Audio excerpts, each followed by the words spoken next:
of Demilo. Hi, and welcome to Gay Out the City. I'm your host, Prince Electro Diamond, and today I am here with star of For the Love of Dilfs, singer-songwriter, Instagram model, OnlyFans content creator, painter, whose book of poems made it for this is coming out soon and is promoting the song Madison Square Garden today. How you doing today, babe? Hello. I'm amazing. I'm so happy to be here with you. Yeah. As I Uh, said, like, I'm gonna tell you this. I don't care about saying this on camera. So, like, Go ahead. you're the person who, like, all of a sudden, like, I have like a top five. You knocked Phoenix down to number three. Like, I love, What the hell? So I wait. love you more than Phoenix now. Cool, cool, cool. It's not a competition, but I am winning. Well, like, who's the hell's number one? Wait, so I'm number two? Yeah. Who's number Period. one? Who's number one? My drag sister. Oh, okay, work. Well, let me tell you right now. Being number two has always been my lucky number. So that's really nice. Two has always been my Yeah. lucky number. It was my number in soccer when I played soccer. I'm the second born in my family. Number two has always been my lucky number, so I love that. Yeah. Thank you. You're welcome. I was also the second himbo voted off in the show. In the show that Demilo didn't fucking watch. No, and will not watch. My family watched it. My cousins came up to me at a barbecue yesterday, and they were like, "You were so funny on that show." I was Yeah. like, "Okay, cool, sick." No idea. I love you. Work. So, where was your favorite place that you've lived? Right here, right now. There's no place like the present. What do you mean? I'm a child of the now. I like what I'm doing right now. I'm in between Philadelphia and New York, and I love it every second of it. How about that? Amazing. Thank you. So, have you ever had to do anything dangerous or illegal for money while living among the world? Yeah, of course. Are you kidding me? What are you talking? Yeah, of course. What do you want to know? You want to know like detailed stuff? Um, yeah, I can get into some stories. Um, God, I don't even know where to begin with that. My God. Kids at home, don't do what I did. I feel like that's No kids are listening to this podcast. Like, okay, well, that's true. well, I should say, hopefully, if you're a kid and you are listening to this podcast, Welcome. welcome. And once you're done, go tell your parents to ground themselves. That part. Once you're done, I know. Once you leave a tip with your mom's credit card, then go and yell at your mom. My God, I don't even know where to begin. Okay, one time when I was in Colorado, the first thing that came to mind when I was in Colorado, I was living out of my car in a Walmart parking lot, and I would go on the grinder to like try to find like places to sleep at night because you're living in a parking lot, it ain't that glamorous. Don't know what you heard, Yeah, but like in I've done it before. yeah, it's something. But like I would go on grinder and be like, hey, can I come over and sleep? This one dude who was a doctor, shout out to him. He was like, yeah, totally come over. I'm taking, I forget what drug he said he was taking. I was like, sick, cool, whatever. He's like, totally come over. You can sleep here. He was kind of cute, so I thought we were gonna do something too. I Yeah. show up. I swear to God, within the first 2 minutes of me being there, he laid down, knocked out, still breathing. I think he had like, this is gonna make me sound like such a bad person. I can't believe you're making me talk about this right off the bat, but it doesn't matter. Anyway, he like passed out, and I was left alone in a doctor's house. I could have just found a bag and just went around. I was like, "This is mine. This is mine." It was like a little shopping experience of like drugs. I found Adderall. I found like a pocket knife. I took like whatever. I was like, "This is mine. Oh, this looks like sterling silver. This is mine." Like, you gotta do what you gotta do. Sorry to that man. And honestly, I got my comeuppance. So like the next day, he didn't want anything back. I blocked his number, right? Whatever. Yeah. The next day, I get a message from some random phone number. It was this cute dude, super cute in Colorado. Don't know who he is either, but like, shout out to him. He messaged me and I was like, "Did I give you my number?" He's like, "Yeah, totally." Don't blah blah blah. Never gave this man my number. Back in the day, I was smoking a lot of weed too. So, but like, he was like, "Let's meet up," and I was like, "Okay, I'll come." Whatever, I come over, and like no, he's like, "Let me come to you." I was like, "Well, I'm living out my." He was like, "That sounds interesting. Let me blah blah come over." He like came to the Walmart parking lot, got in my car, and like stole the Adderall back, and was like, "You dumb bitch!" and just left. I was like, I took a lot from that man, but the only thing he wanted back was his Adderall work. Of course, you said he's on drugs. He probably crushed him up and snorted him after he got him back. But like, I don't know. That was so. It was honestly, I was impressed. I was like, Yeah. you know what? Work. Go ahead, guys. Get your drugs back. Well, of course. Again, I'm not gonna judge you for doing anything. I've had sex for money before too. Like, Yeah, I don't. I'm the worst escort in the entire world. My escort days are long behind me, and I'm such a bad escort. Let me tell you some escorting stories. I would show up. Sorry to everybody I've ever escorted for. I would show up and like I can talk. So if you get talking, you can ruin their boner like that. Like that. It is the biggest turn off if you go around and you look at their like pictures on their wall. The best, first of all, anybody, if you were actually taking notes, don't do what I'm doing, but if you're gonna do it, get cash up front. You show up, money in your pocket.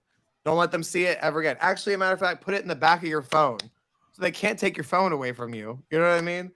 Don't ever let them see that money ever again. First and foremost. Second of all, run your mouth like a tank truck. Look at pictures on the wall. Be like, "Oh, is that your mom? How did she die?"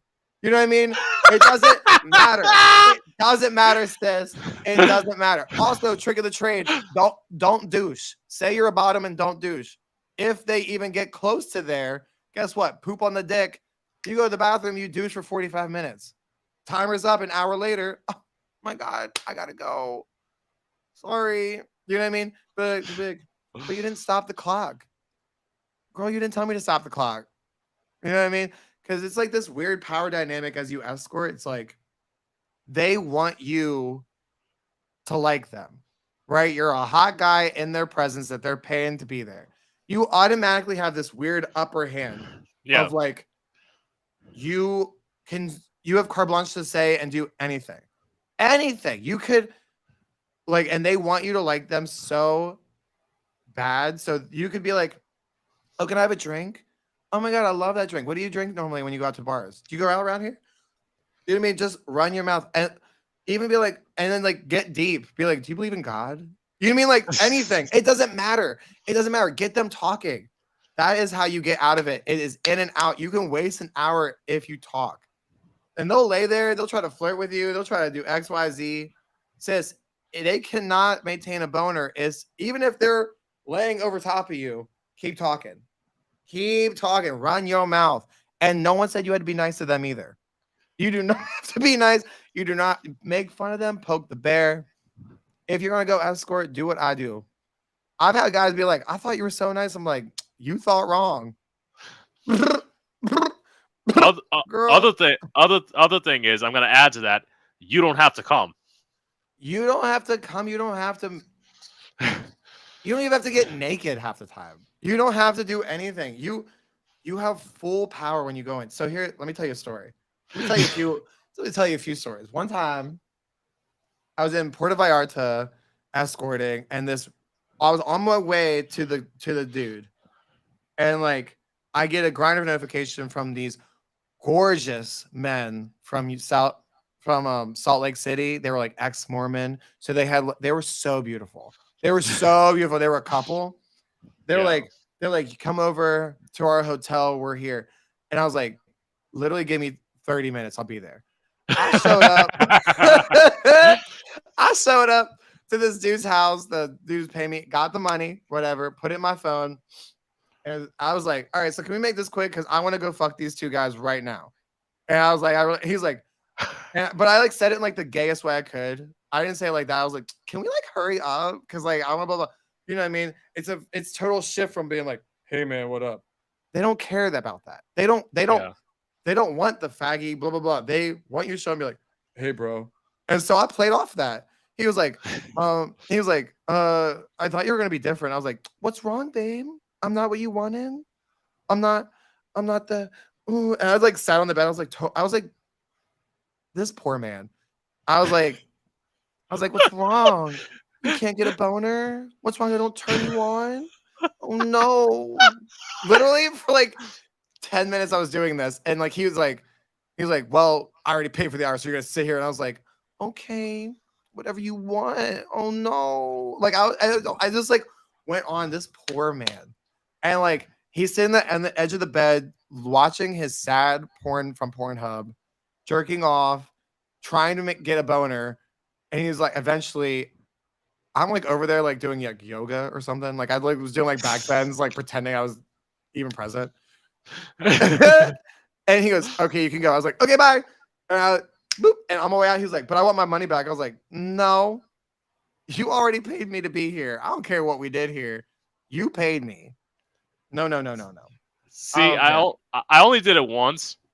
I didn't get the money up front, but I did get paid. Like Honey, guy always came in. cash up front. I don't know if you're Yeah, crazy or not. No. guy came into my place. He said he wanted to suck my dick. He sucked my dick for 2 seconds. Gave me $100. Walked out. Period. Easiest money I ever made. Period. One time when I was in Pensacola, this dude once a week would pay me to come over, rub my feet. He would put on HBO, roll me a blunt, and for like an entire movie, he would rub my feet, and I'd like sit there and watch like an HBO movie, smoking a blunt. And after the end of the movie, I'd get up. He'd pay me $200 every week. Didn't even want to do anything else, just rub my feet. It was awesome. It was my favorite deal in the world. Shout out to him too, active listener of the pod. I don't know where he is, but shout out. Work. So I hate that we started this interview like this. don't worry, girl. We're about to go dark. Believe it or not. Okay, sick. Okay. So being an artist, have you ever felt that being in this world was too much for you? Like if you need me to explain that question, I can. Talking about suicide? Yes. I mean, like, I've had like suicidal thoughts, but I also think like suicide is like the most selfish thing that you can do. I think it's like, you know what I mean? If your time to go comes, let it come. But like, don't force it. First rule of yoga, don't force anything. And so like, eventually, you know what I mean? When you're ready to go, when you're meant to go out, you will go out. Trust. You know, but like, if you're still here, guess what? You're here for a reason. And that's me being a poet before anything else, I guess. Where like I truly believe that there's a rhyme and reason for everything. And so if you're here, you're meant to be here. And so just keep going. You know, if you're going through hell, the best way to get out is through. And why not dance while you're doing it? You know? And so like, yeah, but like of course. I mean, like I think like any artist is constantly conflicted with turmoil. You know, you're choosing to be a creative. You're choosing to live with you know, creativity comes from those places of the like to make yourself feel better. You know what I mean? Those you want the world to feel good because something in you is not. You know what I mean? Of course, but like there's also that thing that you have to nurture in yourself. That's something that you have to, you know, you have to live with as a creative. It's okay. You're but you're meant to be here. And so I think like, and it's not just for you, it's for other people around you. You know, if you want to end it, I mean, for you, you're selfish. You know what I mean? Like, sorry, I don't have sympathy for you as a suicide person, as somebody who's dealt with somebody who's like my ex killed himself, right? Yeah. So like, I think like he is the most selfish motherfucker in the world because of it. I miss him every day, and it's constantly this sense of frustration whenever I think about him. But at the end of the day, he didn't do it. He wasn't thinking about anybody else in his life. He was thinking about himself. That's how I go. That's how I always thought about it. And like, if he would have reached out to people and said, "Hey, I need help," we would have been there to help him. Even more selfish. See, I'm okay. I'm gonna take a little bit more of an empathetic approach because I've been there twice myself. Well, So I'm like, empathetic towards the people in the life that have lost that person. yeah, but Sure. yeah, Because death doesn't affect anybody else, doesn't affect but you. it You know what I affects mean? them. Yeah, Yeah. I'm sorry to everyone in like in the suicidal person's life who have actually went through with it. Because that's crazy. but No. I'll say this: the first time I had to be talked down. Second time, I kind of knew I didn't want to do it, but it's like I felt so lost. Like, but I Yeah. mean, obviously, I'm still here, girl. So like, I found. Well, there's like that thing that's like you have a spice what is that? The joy de vie, that like reason for getting up in the morning. You know Yeah, what I mean? Like there's life is amazing. Life is incredible. Like the fact that we're here and the fact that you can experience a day and the fact that you can experience what's happening right now, yeah, that literally, because no religion has been able to tell us otherwise, that is literally a once in a lifetime opportunity. It's not to feel like corny like that, but like you have one chance at this, as far as we know.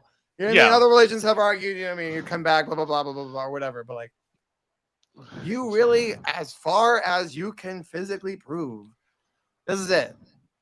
This is it. And guess what? You maybe max have 80, 90 years, maybe 100 if you're lucky to do it. Yeah.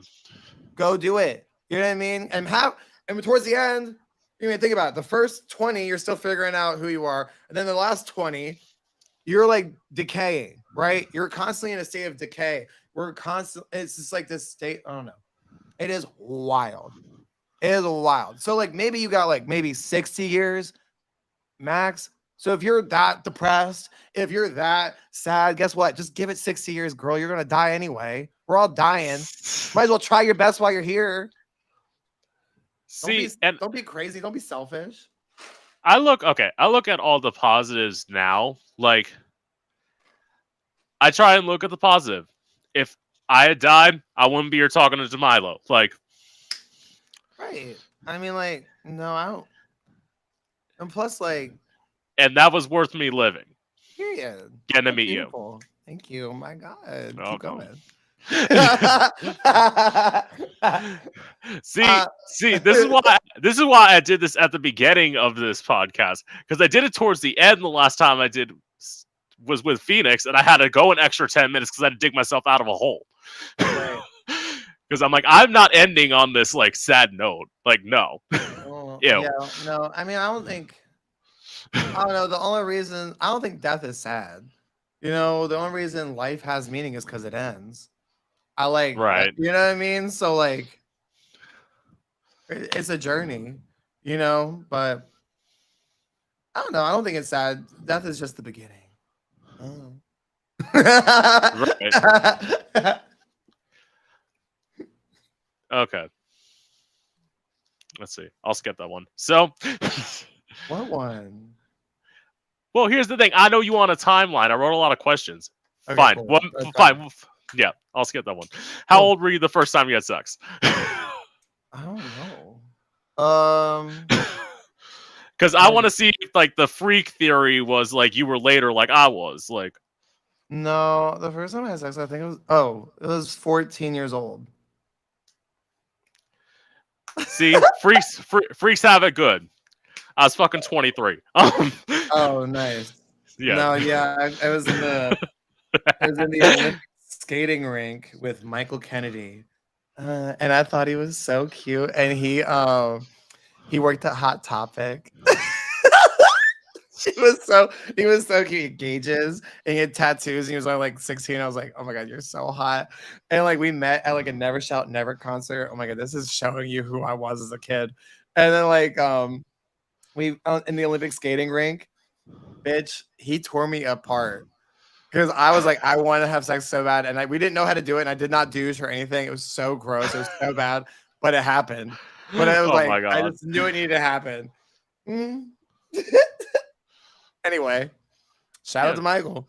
I don't know. Oh, I don't know what he's doing these days. Last I heard, he like travels with like some kind of band. He's not in the band, but he like works for them. That's the last I heard. But he's still super cool. Well, first of all, I love how Demilo says he didn't douche. I've douched never. I just know how to time Oh out shit. I no know how no to no time no out no no! everything.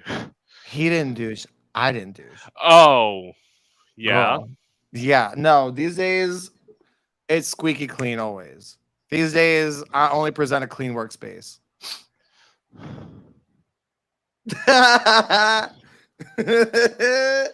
every man deserves a clean workspace. Well, here's the thing. This is my thing. I start out good, and then if you go like 3-4 loads you're able to put in me, then God, my God, my God. Love is in the air. well, I will say this, girl. My friends with benefits is a black dude, and he's a multi-comer. What is that? Oh, work. I was like, what's skin color have to do with anything? But good for you. Work. We love to see it.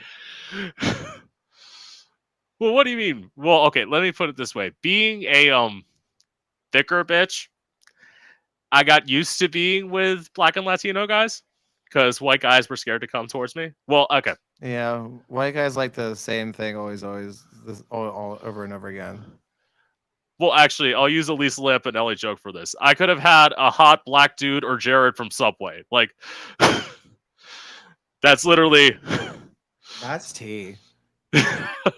That's tea. That sucks. But I'm not mad. Well, first of all, Jared it's from just Subway would suck. Let's put it that way. never happened. Never gonna happen. Never gonna happen. No. Like I have a standard. I wore these glasses today in honor of you because I know that you always rock the glasses for your thing. Yeah. Yes. It's giving Elton John though, isn't it? Yeah. Yeah. Cool.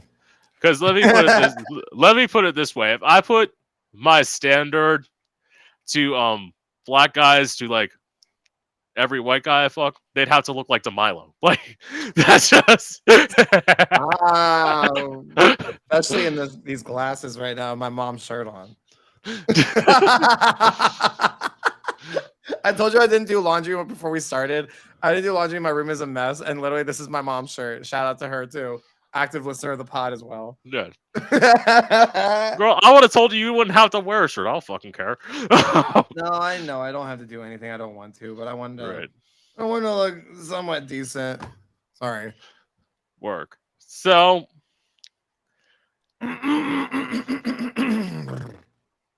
Bad noises. you keep making noises. I'm trying to figure out what question I want to ask. Okay. So what's your dating life been like? Oh my god. Okay, so met this boy at this festival. I won't say which one and I won't say which boy, whatever, so that we can keep it ambiguous. Um and he and I had like this nice thing going for a few months. And then like I wrote like a lot of poetry about him. And like he would send me his poetry. We had like a nice connection. At least I thought so. Call each other like every other day or whatever. And like, you know what I mean, text every day. We went to we looked trips together. We saw like shows together. It was cute. I bought him flowers on like the first date. Sex was good. Made him come every single time. Super hot, super beautiful. I don't know. And then towards the end of the relationship, like he like got distant, like for like the last week.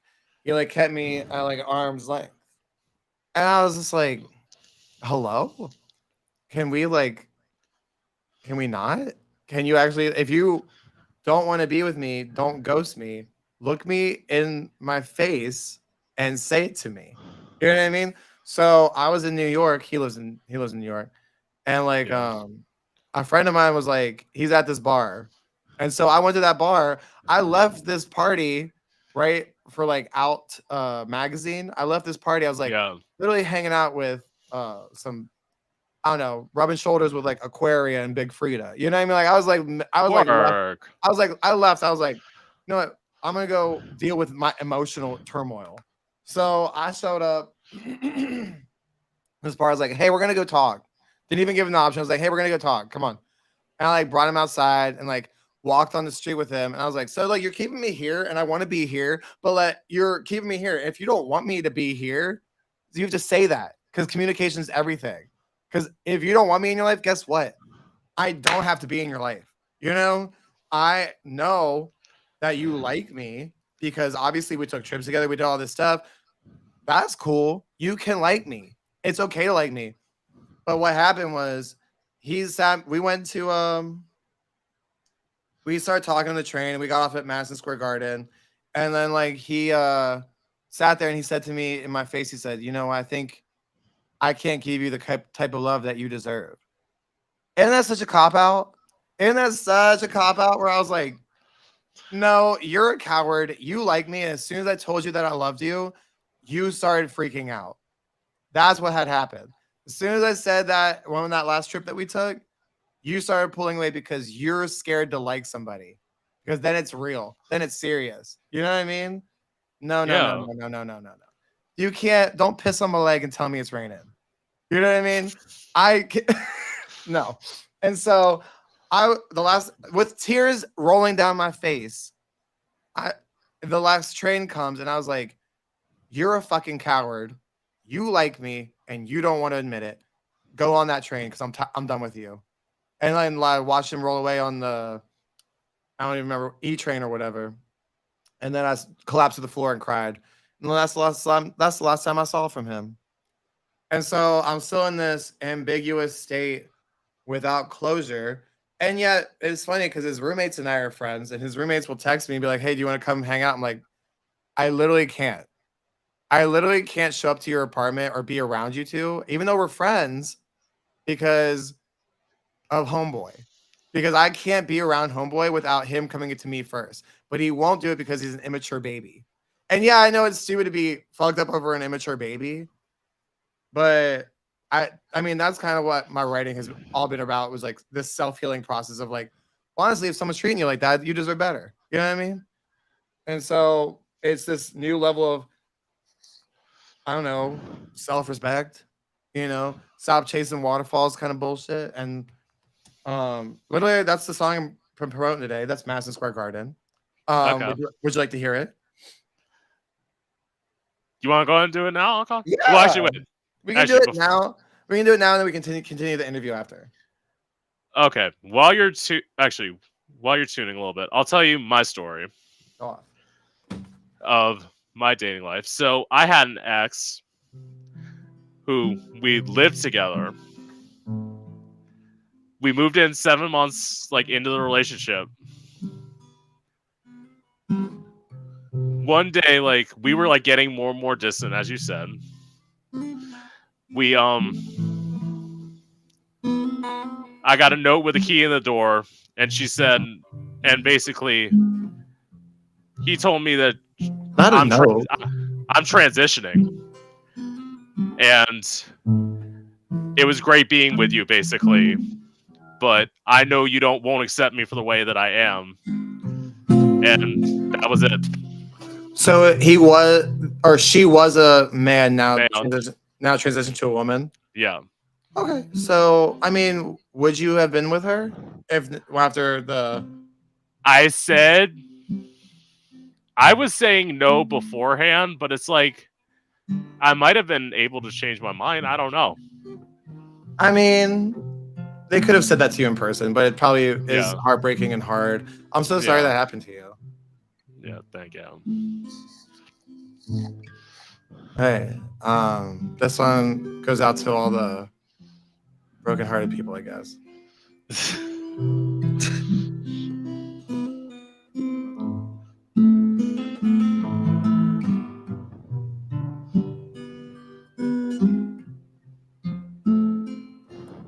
I'm the fool, and that's the chain.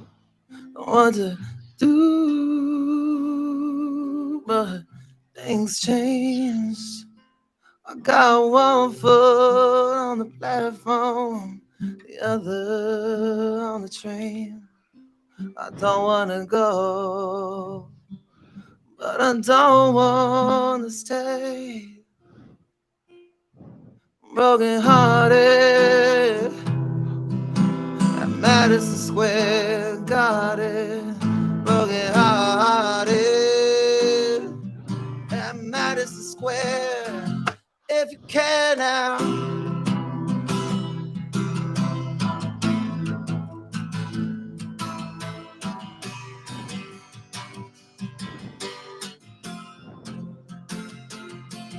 It's on me, it's a chain, it's crazy, it's insane. It's the thunder and the rain, it's the pain when you went away. It's the feels, it's a shame. It's the time that's gone to waste. It's my heart that had to break. Amy said love is a losing game. Broken hearted at Madison Square Garden. Broken hearted at Madison Square. If you care now.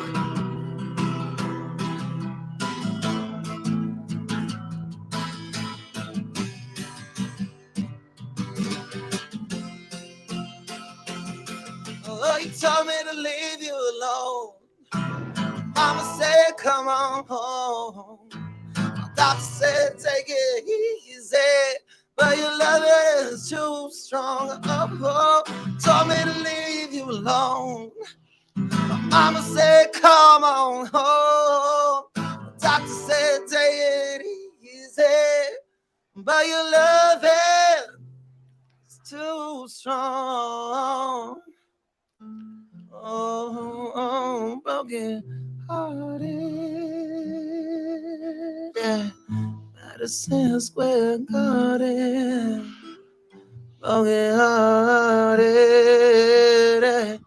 Madison Square. If you can now. If you can now. Do you care now?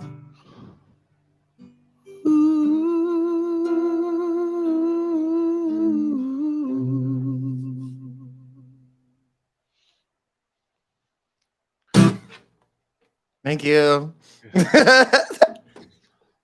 Girl, I gotta be honest with you. I'm so glad that my stage look requires sunglasses because, like, every time I hear you perform, I'm not kidding, I tear up a little bit. My God, thank you. You're welcome. Not a broken-hearted song from that kind of artistry too.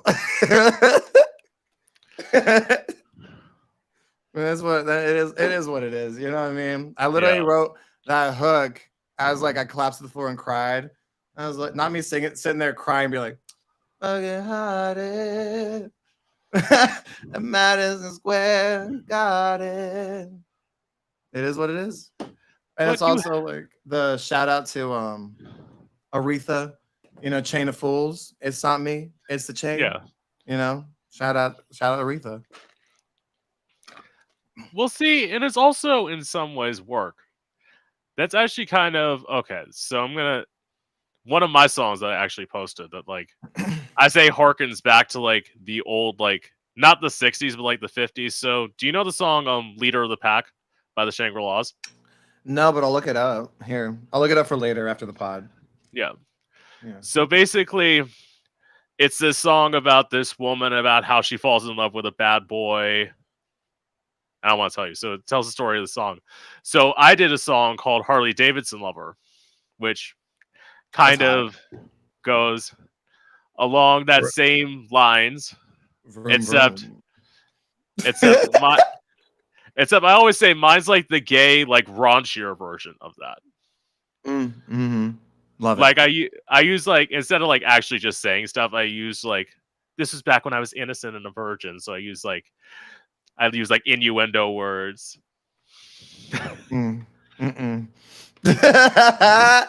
Not innocent in a virgin. Shut up. Well,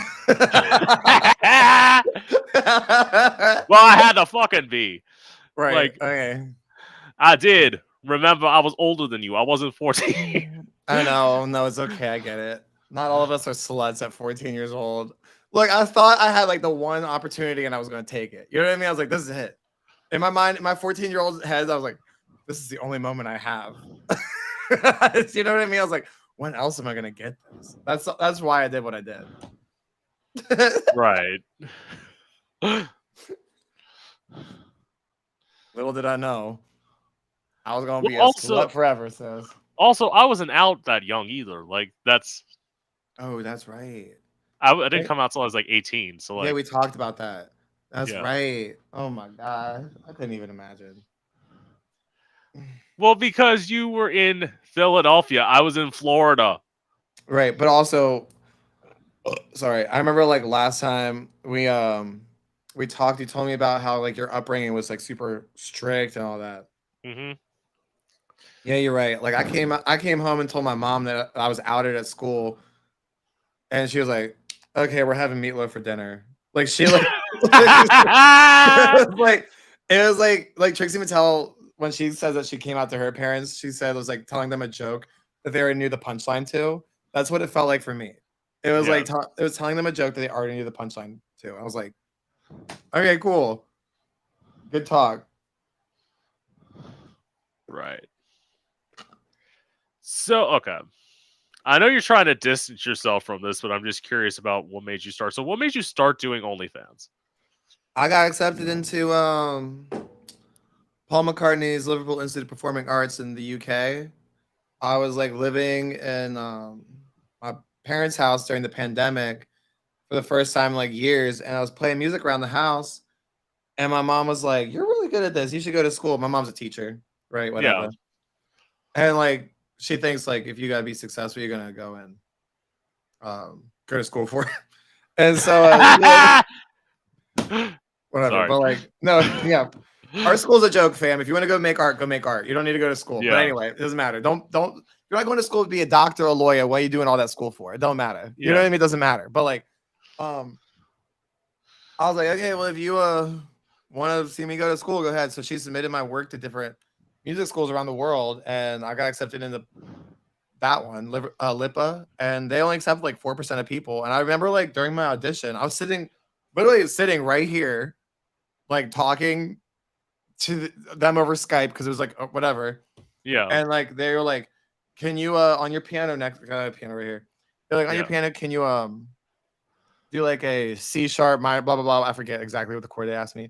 I was like, "No." They're like, "How's your music theory?" I was like, "I don't know her. Never heard." I was like, they're like, "Can you sight read?" I was like, "Mm."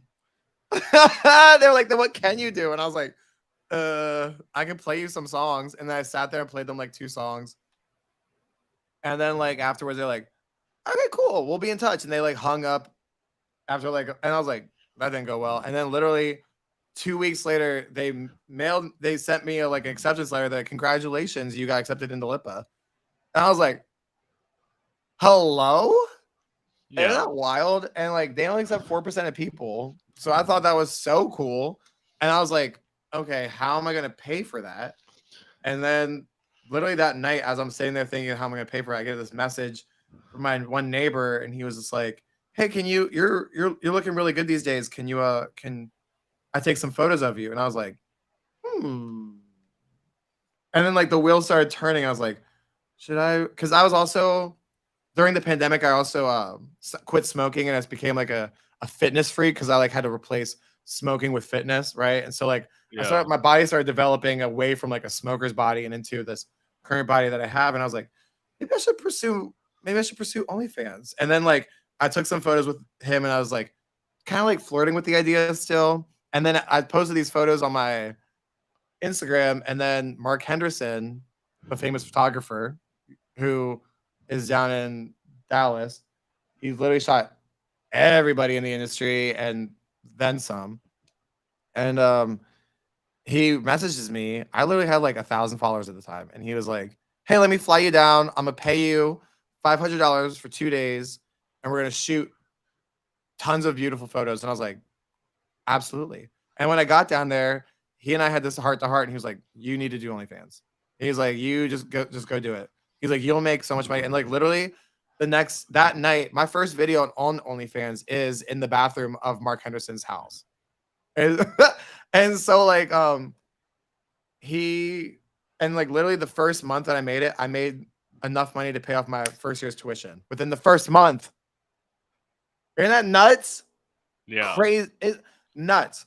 And then it's just kind of been the ball's just kind of been rolling ever. And then I like ended up becoming my following just kind of grew astronomically over that summer. More so fast I didn't even like have time to process how fast. And then I was like working with photographers left, right, and center. I was flying across the United States all the time when everyone else was like, they were like, stay home, it's pandemic. I was traveling like a motherfucker. I was everywhere. Yeah. And so like, and then eventually I ended up going to this school after like building this little like slice of, I don't even know, celebrity, whatever, gay celebrity. And then I was like, I don't know. I ended up going to this school, and I was with a bunch of like 18-year-old, 19-year-old bitches from across Europe who they were straight bitches. I hated them. No, I didn't hate them. They were just so pretentious and annoying, and they were just like kids, and like they didn't know who they were, and you could tell their parents paid for them to be there, and like they were just all out of high school. And I'm like, sis, I sold my body to be here. Like we are not the same. Don't look at me. Don't think about me. I was very that. I was like, and it's Okay. like, Okay, but Carl, I know you well enough. You fucking hated them. Like, yeah, I hated them. And like, it was so funny. Like, I was closer to my professors than I was any of my peers. Literally, I remember like the first month of being there, I would go out to like bass shows and like whatever, all these different shows, because I'm a musician. I like to see music. yeah. And then like I would look over, and who's standing next to me but my fucking professor? You know what I mean? Because he was like 29 and I was like 25 at the time. So he was closer to my age than these fucking kids were. And I was like, and then I would go back to like I go back to class the next day and be like, dude, caribou last night. He'd be like, caribou last, you know what I mean? It was like, Yeah. what are we doing here? And like literally one day, him and I were sitting outside of this club having a drink. The one professor I actually liked. And I was like, I hate being at this school. And like he'd be like, you know, you don't have to be here, right? I was like, what are you talking about? He was like, your stuff, what you make is so heartfelt. He's like, this is not for you. He's like, you just need to come here and get the confidence and maybe a little bit of education. But he's like, you don't need to be here. He's like, you got all you needed to know. He told me, he's like, go somewhere like Berlin, London, and Austin, New York, LA, and just sell your shit. Just go make it. Just go do it. He's like, you got the confidence, you have it. Just go do it. That's all I needed. I went right to that registrar's office. I sat down. I was like, y'all lied to me. Y'all bamboozled me. Y'all hoodwinked me. I turned into Alyssa Edwards. I was like, I want my money back. I went down the list. I was like, I want all my money back. I want you to pay for my the rest of my year's rent, because you guys put me into the school and now I have to stay. I signed a contract to be here now. It was just so much. I just went down the list, and they're like, "Oh, we can give you your money, blah blah blah." But I already paid for like the year's thing, so then like the rest of the year I just like spent in the UK, bopping around, and then last May I moved to Austin, wrote pop music, got on that TV show, had my residency in Puerto Vallarta, did an East Coast tour, went back to Europe, did like a modeling tour across Europe. Just got back to Philadelphia because my lease is up and was up in May in Austin. I was tired of paying rent for somewhere I was never. And now I'm saw a tarot card reader. She told me to start painting, and I'm painting and writing this next album. And now I'm sitting here talking to you. Yeah. I mean, I get that because, like, again, I've been to school for music. Let me tell you. Stupid. I did not change one fucking thing about the way I did things. And in fact, when I used to make beats, people would be over there making all this complex shit, and they're like, your sound so simple. I'm like, just fucking wait till I lay my vocals down on this track. It's all gonna make sense once you hear my vocals on it. Mm. I don't know. I liked what other kids. I liked some of the people there, what they were doing. They were interesting. Like I still have friends there. I have some friends there. But for the most part, I hated a lot of people there. But I like the select like 5 people I liked at that school were doing interesting things, and also at the same time, like I don't know, music's about playing. It's about having fun and going to school and learning like this blah blah blah, blah, blah, blah, blah, blah. Like it's not math.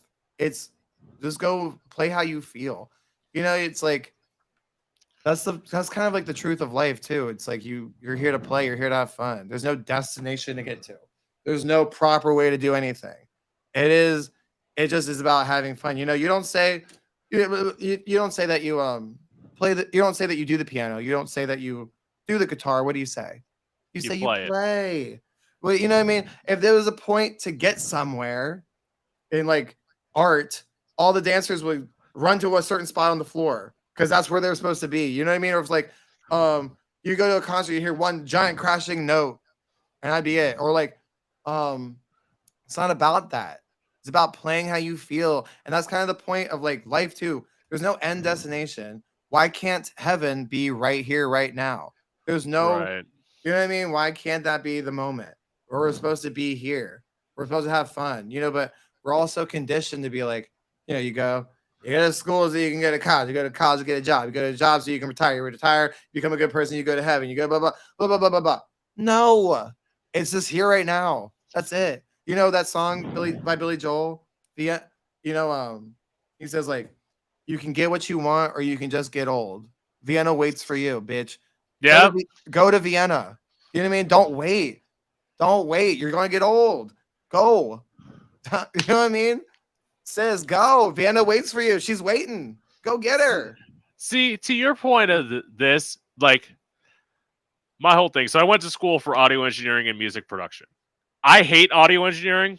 I love music production because music producing is actually creative. Audio engineering is being a board pusher. It was a board pusher, but also like formulaic. Yeah, that's why like I am like I got out of school. I'm like, God, I hate this, but I kept on producing music because that's always what I wanted to do anyway. I was the only one who said in the class, I want to be a fucking artist.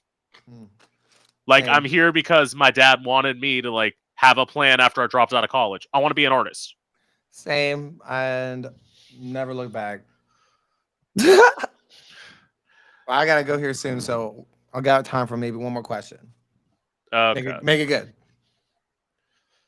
Well, you said make it good. I write all good questions, girl. True. So, okay. Then I guess I'll ask you the question that I ask every guest. What's the biggest misconception about you? Misconception. Well, if you can make this, I don't know. This one short. If you make this one short, well, I can ask another one. I don't know if I have any. If you have a misconception about me, keep thinking it, because let me surprise you. And my grandpa always said, never educate your opponent. So whatever you think your misconception is about me, keep thinking it. Just wait. Okay. See, that one's short, so I'm not going to ask you another question. So, okay. Have you ever suffered with body insecurities? All the time. I'm currently doing it right now. I have an addiction to Dunkin' Donuts, and I hate myself every morning that I go to Dunkin' Donuts. But I can't stop going to Dunkin' Donuts. But absolutely. Are you kidding? Yes, I do. I think everyone does. Everyone has body dysmorphia. Just you know what I mean. I have the to that point. I have the biggest word. Girl, I had the biggest body dysmorphia because first of all, okay, so I'll say this. I'm 6'3". in my mind, I thought I should weigh 150 pounds. Mm. And I'm No, I like, mean, you, you're exactly where you're supposed to be. yeah, If you you want to can't. change it, go change it. I can't. Well, I can't weigh 150 pounds anyway. That'd mean I'm anorexic. Like, Right. That's crazy. No, just gotta, you know what I mean? No, you can't do that.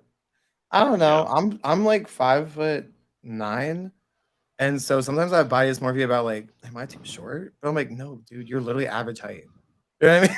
Like I'm literally like 5'9", 5'10" is literally like average. That is the average yeah, human being height. So I'm like, that's body dysmorphia. You're not too tall.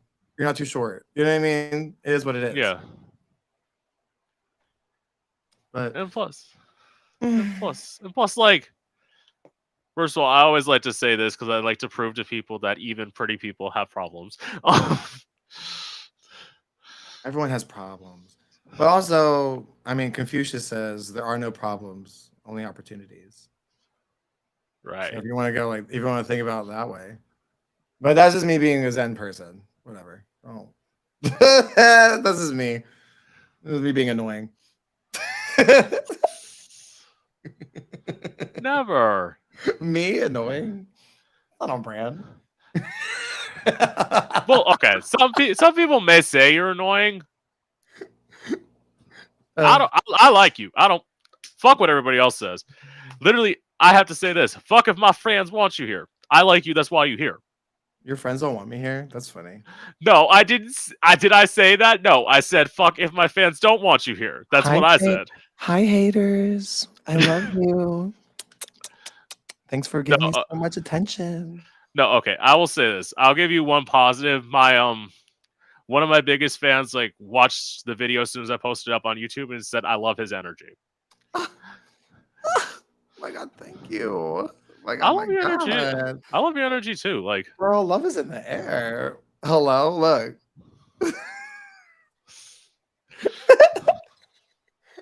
I love being here. I'll come back anytime, but I do have to go here soon. yeah, I know. As I Mm. say, like literally, I said this to Phoenix before. I changed my mind now. So like, I said I could never host this show with anyone else but you. I could host the show with you any fucking day. Oh Like, my God, that's so nice. I don't know if I have the energy to do a podcast though. I love people who do podcasts. I'll come on and talk about me, but I do not care about other people. That sounds so mean, but like I do care about other people. Like I don't want to sit here. That's a whole. I have ADHD. I can barely talk about myself for an hour. You know what I mean? We're like yeah, you sit there and also like I got my own things going on. You know what I mean? I yeah. don't have time to sit here and be like, I don't know. So where were you born? I don't care. That sounds I, so mean, but like, no, I'm not. I'm not talking about at this point. I'm talking about at some point. I'm going to get bored interviewing people. oh, I T, know it. T. Well, good luck. Good luck to you, honey. I mean, it's not, I'm not there yet. Like, I figure like 3-4 years down the road, I might want to change my mind. But like, Mhm. Or you never know. You know what I mean? yeah, You could be the next Duncan Trussell, where your shit just blows up. That'd be awesome. that's what I'm looking forward to. I'm looking forward Mhm. to that day when I Oh, can get a sponsor. ugh, When I can wear a Grinder shirt and they actually be like, Grinder sponsored me today. Work love it. instead of like, no. Oh, Grinder sponsor me. This Grinder, active listener of the pod. Grinder sponsor us. I would love. I would love to be sponsored by Grinder. I think that's so funny. 0 feet away. I want to show this as 0 feet away in the Grinder font. They probably do make this. Like, I bought this online. Like, it's not Yeah. like Grinder gave this to me. Are you wearing Grinder gear right now? Let me see. Yeah, You this is my are, girl. Word. Grinder. That's funny. I want one. Yeah. I don't remember where I got it. It don't matter. Anyway, let's sign off. Yeah. Anyway, so this has been Gay Out the City with my favorite guest, Demilo. And Thank you, hope to see you guys. again soon. Thank you. Go follow me on everything at Yeah. XO Demilo. Bye. Bye. All right.